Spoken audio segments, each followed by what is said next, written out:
Hoy en nuestro programa vamos a hablar de las renovables solares, de luz, de electricidad y también de algo que interesa a todos, de los impuestos. Y lo vamos a hacer dentro de nuestro programa de física con Carlos Antoraz, catedrático de física de la UNED. Bienvenido. Hola, ¿qué tal? Cristina Santamarta, profesora de física en nuestra universidad. Hola, Cristina. Hola, Isabel. Y Daniel Rodríguez, profesor de física en la UNED. Bienvenido. Bien hallada. He hablado de renovables solares, de luz, de electricidad y impuestos, pero ¿en qué se basa? Hay una serie de principios, todos hablamos de la energía solar y nos creemos que el sol pues, es el elemento importante y no sabemos que hay distintas maneras de poder llegar a la energía a través del sol o desde el sol.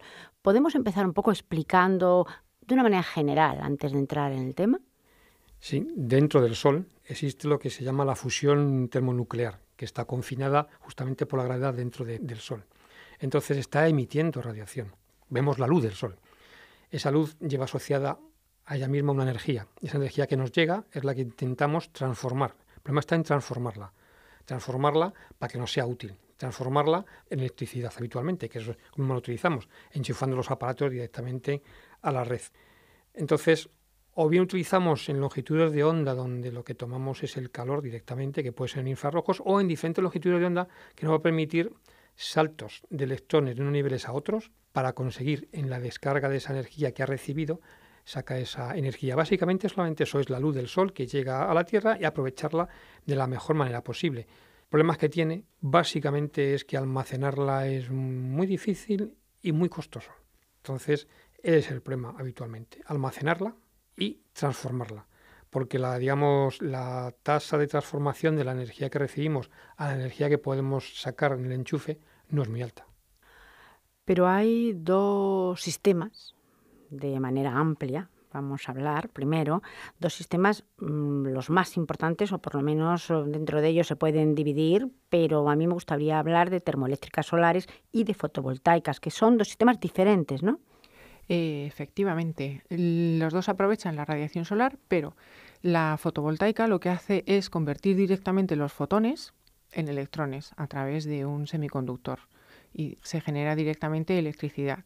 Y la energía termosolar, que tiene un desarrollo posterior al de fotovoltaica, lo que hace es aprovechar la energía solar para convertirla en calor y luego con ese calor hacer otra cosa para terminar produciendo electricidad en algunos casos o directamente aprovechar el calor en otros casos. Entonces hay tres tipos de energía termosolar, digamos, la de baja temperatura, la de temperatura media y la de altas temperaturas. Supongo que esto tendrá que ver con la importancia, es decir, por ejemplo, baja temperatura será para las casas, para sitios más pequeños, por ejemplo. Efectivamente, la energía solar la termosolar de baja temperatura lo que hace es producir agua caliente sanitaria. Lo que es la tecnología de estos son tubos y paneles, es muy básico, es fontanería. Unos paneles que absorben la luz del sol, que crean una especie de efecto invernadero. Por debajo hay unos tubos de este panel al que está expuesto al sol. El agua se calienta en esos tubos y bueno, por distintos mecanismos un poquito más sofisticados para acumularla durante un rato y que tengas agua caliente a lo mejor cuando no haya sol, lo que haces es calentar el agua, tener el agua caliente en un depósito y poder utilizarla. En algunos sitios se puede usar como cogeneración de la calefacción, ayuda hasta en un 10 o un 20%, no es que genere toda la calefacción de una casa en invierno, porque además en invierno es cuando menos luz solar hay, y también se puede aprovechar para hacerlo funcionar en bombas de calor y que funcionen los aires acondicionados, o sea, no solo en invierno. En verano quizá tenga más importancia en países que reciben mucho sol como España para cogenerar el aire acondicionado de las casas. ¿Y la media? Pues la media temperatura ya tiene un uso industrial, pero un poquito diferente del que a lo mejor estamos acostumbrados. Lo que hace es cocinas solares, dicho así, pero a gran escala. Se utiliza, por ejemplo, para hacer secaderos en agricultura. Se puede secar tabaco, para secar frutas, granos, pescados, para secar madera. Y también se utilizan en algunas cocinas, cocina, mediante energía térmica, que lo que hace son unas parábolas de metal que concentran el calor, y eso se utiliza como cocina industrial para pasteurizar. También hay algunas que se utilizan además en sitios muy favorecedores, sitios tipo desértico donde hay poca agua y donde se puede desalinizar el agua para hacer agua potable. Son estos los usos más típicos. Los de altas temperaturas. Con altas temperaturas ya decimos muy altas temperaturas. Ahí llegamos entre 200 y 600 grados. Entonces, aquí en España tenemos un sitio muy bueno. Que es la central de Sanlúcar la Mayor. En Sanlúcar la Mayor, efectivamente, Abengoa ha construido las 2 primeras torres de aprovechamiento de energía termosolar del mundo. La energía termosolar a altas temperaturas lo que hace es calentar un fluido, es la diferencia con la anterior, calienta un fluido que ya veremos cuál, ese fluido produce vapor y ese vapor mueve unas turbinas que producen electricidad. Es muy análogo a la energía hidroeléctrica, que lo entendemos todos, es el salto de agua el que mueve la turbina. Aquí es el vapor que está producido por la evaporación de un fluido que previamente se ha calentado gracias a la energía solar. Entonces hay centrales de 2 tipos. Las centrales que utilizan un diseño que se llama cilindro parabólico, son unos espejos que son como media tubería. En el eje de esos espejos, que como media tubería, cual fuera su eje, hay unos tubos, ahí hay un fluido que se calienta porque ese espejo cilíndrico enfoca la radiación solar hacia el tubo. Ahí se calienta un fluido que ya llega al sitio donde está la central eléctrica, ese fluido se evapora y ahí mueve la turbina. Estos espejos, que son como medio tubo, se mueven alrededor de un eje, es decir, pivotan, entonces no se pueden orientar muy bien con el sol. Estas centrales son la mayoría de las que hay a lo largo del mundo.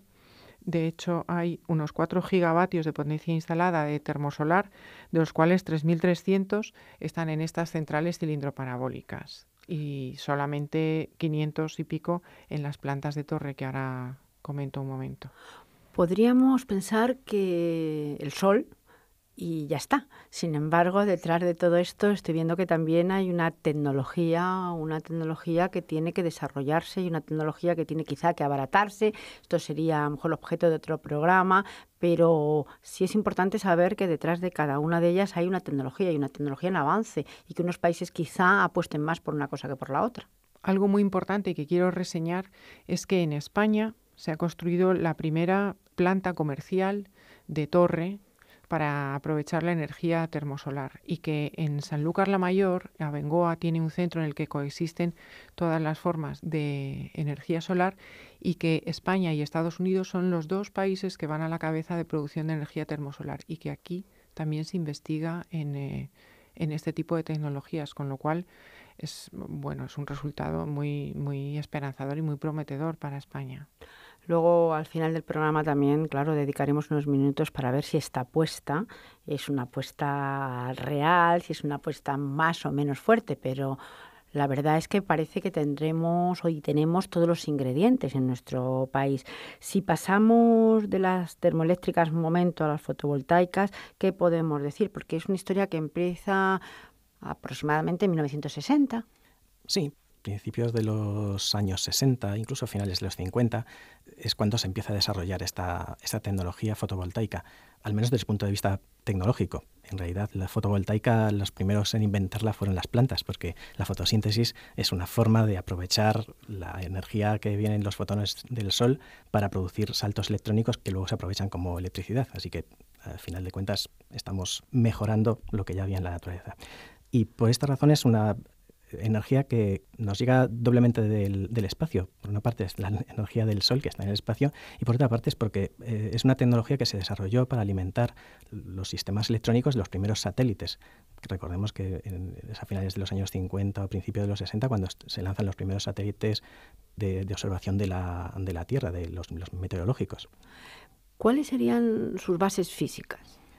Las bases físicas son la mecánica cuántica, que lo que nos dice es que la energía salta o hace saltar los electrones en espacios discretos. Y estos espacios discretos, lo que se llama el gap de energía de los semiconductores que forman las placas solares, tiene que estar ajustado a la luz que nos llega del sol, a la energía de cada uno de estos fotones. Es decir, los saltos de los electrones, lo que extrae los electrones de un nivel de energía a otro, que es la energía que después recuperaremos en forma de electricidad, tiene que ser similar al de cada uno de los fotones que forman la luz del Sol. Y esto es, pues digamos así, una conversión que parece directa, pero bueno, en realidad hay otra serie de procesos de reabsorción de esta energía, de decaimiento de los estados, que hacen que haya un límite teórico que en principio no se podría rebasar, que es el límite de Shockley-Kessler, que plantea un máximo de un 33% para lo que se llaman celdas fotovoltaicas de una sola unión. A mí me gustaría aquí en este punto, supongo que también hay una tecnología detrás que en todo caso se pueda apuntar, pero saber si dentro de estas renovables solares se apuesta más por una que por otra, si en nuestro país la cosa está más o menos dividida, si es más difícil o más cara la una o la otra. Pues el panorama está un poco dividido entre las dos tecnologías.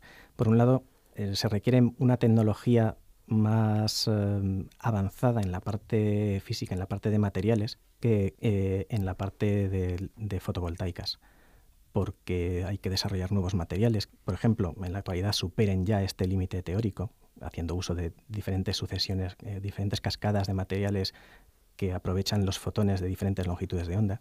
Por otro lado, tiene la bondad de que directamente se pasa de la energía solar a energía eléctrica. Pero por otro lado, la eficiencia que se tiene es relativamente reducida. Lo máximo en el estado de arte actual es un 40 y tantos %, y luego en la práctica pues realmente está en alrededor del 20 cuando más. Sin embargo, en las termosolares de alta temperatura, que son las que producen electricidad, las otras hemos dicho que producían calor, se logran eficiencias térmicas del 50% o más. Es más eficiente. También tiene un problema la termosolar, y es que hacen falta campos muy grandes para generar todo este calor, que también, eso no lo hemos hablado ni lo vamos a hablar, de los impactos medioambientales y de todo lo que significa tener un montón de hectáreas de espejos. Sí, no lo vamos a hablar, pero sí quería preguntar si son energías limpias, porque eso es algo que se pregunta a todo el mundo. ¿Estos son energías limpias? Estamos a veces satanizando algún tipo de energía y en este caso, si son tan limpias y además son estupendas y encima tenemos el sol, pues tendríamos que apostar muchísimo más. Hablaremos ahora de ello, pero así en principio es una pregunta que está en la calle. Pues hay un balance que yo creo que no ha hecho nadie de manera fiable, que es cuánto me cuesta producir un panel solar o un espejo, cuánto contamino, cuánto material utilizo y luego a la hora de tenerlo en funcionamiento, cuánto lo rentabilizo. Digamos que sí amortizo esa polución que yo he generado al crear toda esa cantidad de material con la polución que me evito al hacer la electricidad. En teoría, se rebasa este límite, con lo cual es más rentable hacer energías limpias. Pero ese balance exacto no está hecho. Pues lo dejamos aquí hasta el momento en que este balance se haga, que yo creo que es absolutamente necesario. Bien, profesor Antonaz, hubo un momento en el que se hablaba continuamente de renovables. Quizá el público ni siquiera supiera muy bien de qué estábamos hablando. Hoy en día sí.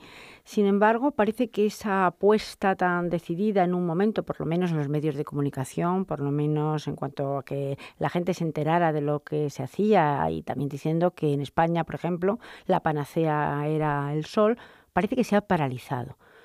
No sé si es así, pero esa es la impresión que da. Si es así, ¿por qué? Cuando vemos que quizá las compañías eléctricas no apuestan tanto como apostaban o apuestan muchísimo menos. Es una pregunta simple, pero de respuesta muy compleja. Por ejemplo, en 1 kilómetro cuadrado de superficie en la Tierra, cuando incide la luz solar, hay del orden de 1 gigavatio de potencia, que es más o menos lo que produce una central nuclear media, pero solo aprovechamos un 15%, como mucho, de esta energía que nos llega a la Tierra. Entonces la respuesta es ¿por qué ponemos nucleares y no ponemos centrales solamente de energía solar? Ya lo ha dicho antes Daniel, que el tanto por ciento que sacamos de eso que llega no es muy alto, es del orden de un 15%. Pero 1 kilómetro cuadrado tampoco es tanto, o sea, podríamos ponerlo y ya está. Lo que pasa es que, a pesar de que lo que me llega es gratuito, o sea, no me cuesta, no me cuesta, veremos que sí cuesta, porque los españoles que tienen ese tipo de instalaciones pagan por el hecho de tenerlas. Sin embargo, la producción después no es tan barata. Exige una inversión. Por eso, los recibos de la luz están divididos en partes y en realidad del 100% del recibo solamente corresponde a lo que es pagar la tarifa de consumo de energía el 20,6%. Lo cual quiere decir que cerca del 80% que queda son impuestos. Pasa como con la gasolina. Pero aquí ocurren cosas curiosas. Pagamos un IVA al 21% y hay un 55% que se denominan costes regulados, de los cuales el 21% aproximadamente, más o menos lo mismo que el IVA, se utiliza para incentivar las renovables. Eso no es verdad. Ese dinero llega al Estado y, como hemos visto, no ha habido una gran explosión de construcción o de subvenciones para renovables a partir de un cierto año. Eso viene a colación porque Europa sí que lo ha hecho. Y, por ejemplo, en el año 15, España instaló ese tipo de tecnología por un valor de 49 megavatios. Alemania, que tiene menos sol, lo que hizo fue construirlo por un valor de 1.460 megavatios. Es decir, solamente 30 veces más. Inglaterra lo que construyó fueron 3.500 megavatios, que son solamente 70 veces más. Y Francia, del orden del 20 veces más, 870. ¿Por qué no se apuesta? Porque a primera vista es un poco más caro. Es más caro producir la energía a través del sol con la tecnología actual que producirlo a través de las nucleares o del carbón. Nos queda muy poquito tiempo, pero aquí surge la pregunta. ¿Esto quiere decir que lo que se vela de alguna manera es porque el recibo no suba, pero sin embargo si se está pagando en impuestos el 70 y tantos %, esto no parece que sea así? Es que hay muchos malos. Hay muchos malos, podemos decir malos, siempre se le echa la culpa a las eléctricas, pero no tienen nada más que parte de la culpa. Ellos tienen un negocio muy, muy saneado, puesto que, digamos, el rendimiento de los capitales que están utilizando, lo que ganan neto al año, en España es al menos el doble de lo que ganan las empresas europeas que hacen el suministro de electricidad. Puede llegar incluso a ser hasta 4 y 5 veces más las ganancias netas de las empresas españolas que las europeas. No se ha apostado porque lo que se apostaba en principio hace unos 10 años era por el autoconsumo. Pero claro, hay una ley, la ley 900/2015 de octubre del año pasado, en la que aparecía un pago obligatorio por el hecho de tener ese tipo de instalaciones que estaban conectadas a la red. Y se pagaba no por lo que se consumía, sino por lo que se generaba. Es lo que se llamó el impuesto al sol. El impuesto al sol. Es verdad que hay que pagar una parte que corresponde al mantenimiento de las instalaciones eléctricas y, en teoría, por motivos de seguridad. Pero eso no significa que con un impuesto de esta índole no puede funcionar este tipo de tecnologías, porque son más caras actualmente. No nos queda tiempo, pero a mí sí me gustaría una pregunta rápida, de contestación muy rápida, y es: como físicos y además como ciudadanos, ¿hay que apostar más por las renovables solares en nuestro país? Hombre, yo creo que en un país como el nuestro, que es el país del sol, es lo que se debe, ¿no? Tenemos la materia prima, tenemos la tecnología, tenemos gente que lo sabe gestionar. Es cuestión de impulsarlo, de popularizarlo. La gestión de la producción de CO2 se reduce muchísimo si utilizamos ese tipo de energías. Hay que hacer un cómputo general, porque, como decía antes Cristina, tenemos que producir cierto tipo de materiales o cierto tipo de baterías que contaminan muchísimo. Y a lo mejor no producimos CO2, pero producimos otra cosa. Y eso también hay que sopesarlo. De todas formas, hay que plantearse de aquí a 20 años cómo queremos generar nuestra energía y si queremos depender o no de otros países. Pues muchísimas gracias a los tres. A ti. Gracias, Isabel. Muchas gracias, Isabel. Hasta el próximo programa, Isabel.